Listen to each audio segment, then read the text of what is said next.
Hey guys, welcome back. It's me, Liberty Lady Liz here, as always, as you know by now.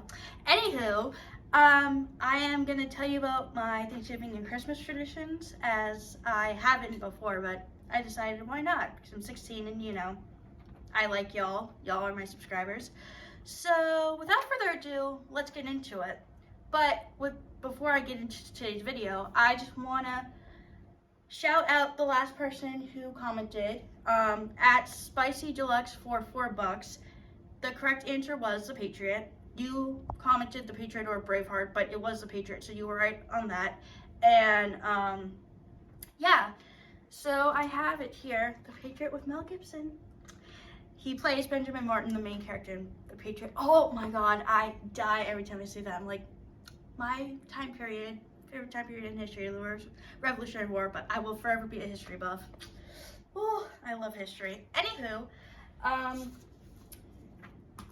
and I came up with a new tradition this year. So Black Friday, my family and I, we celebrate Christmas, but we're not crazy for Black Friday.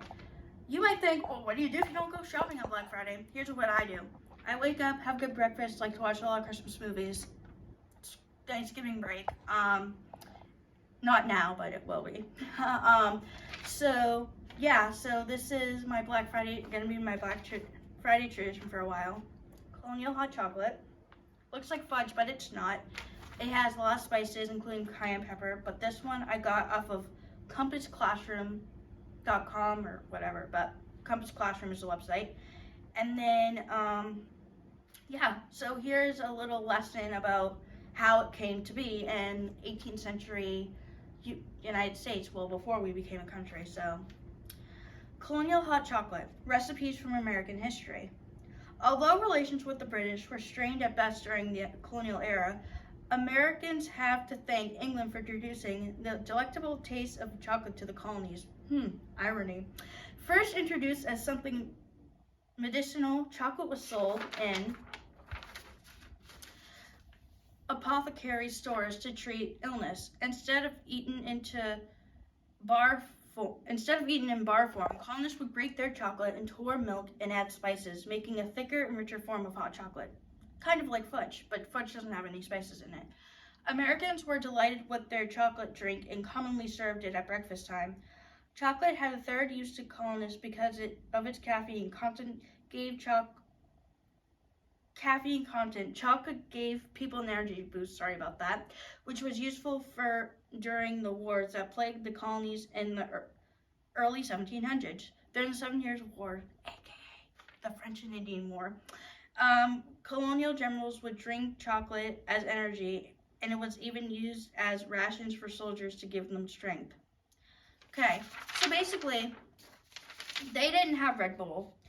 They didn't have Monster Energy. They didn't have artificial flavors. So all they had was natural foods back then. It's not like now where we have like Hostess cupcakes or Cheez-Its or Lay's chips. They didn't have that stuff back then. There were no machines, no electricity, no iPhones, no internet, no nothing. Anywho, they had to get around with like horse-drawn carriages and stuff like that. And I'm sure you've learned about that if you've gone through enough school or if you've already graduated high school. I don't know what age you guys are, but I'm sure some of you guys are adults.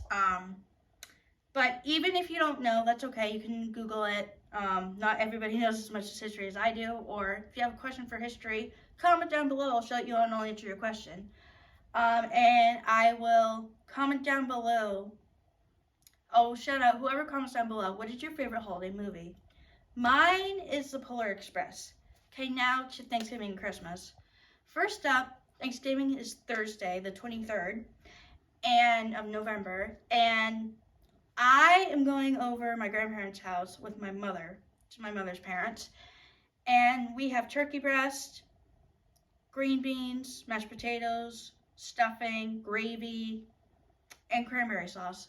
Cranberry sauce is my favorite part of the meal, but this year my grandma says we're doing something similar to cranberry sauce, but it's not exactly cranberry sauce, so I'll try and tell you that on the Thanksgiving vlog, but I don't know if it's going to be I don't know how it's going to be, if it's going to be on the table or whatever before we start eating, but I'll try to. And then for Christmas Eve, we always sleep over. We have dinner, dessert, we stay up late and watch a church service, and then we go to bed, and then we wake up Christmas morning. So that's the Christmas tradition. And Christmas morning, I always get ready. Then I eat breakfast, come upstairs, brush my teeth, and we go downstairs and open presents. So that's a lot of fun. And then, yeah, so Christmas season is almost in full swing. I also watch the Macy's Thanksgiving Day Parade on Thanksgiving, which is also always fun. And then, speaking of that, I am not sure where I'm going to go for summer vacation with my mom, but I want to go to upstate New York. But I will try and vlog part of our vacation. That's where I want to go, but we're not sure yet. But that's why I brought up New York, because that's where I want to go. So anywho, I will shout you out, whoever answers what's your favorite holiday movie. And thanks for 84 subscribers. Please get me to 1K subscribers, and I will see you guys in my next video. Peace.